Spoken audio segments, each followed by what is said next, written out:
அனைத்து mummy daddy மற்றும் மாமா அத்தை அண்ணா அக்கா மீடியாக்களுக்கும் வணக்கம்.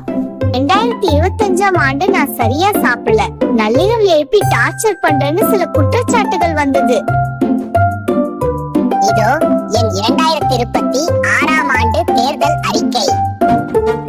பட்ஜெட் தாக்கல். இந்த வருடம் செர்லாக் மற்றும் பால் ஒதுக்கீடு 20 அதிகரிக்கப்பட வேண்டும்.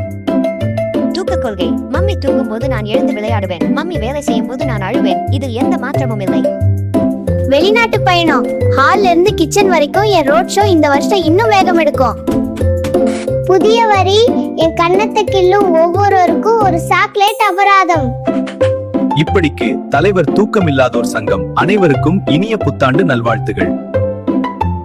மற்றும் தூக்கத்திற்கு ஏங்கும் சங்கத்தினர் அனைவருக்கும் இனிய புத்தாண்டு நல்வாழ்த்துகள்.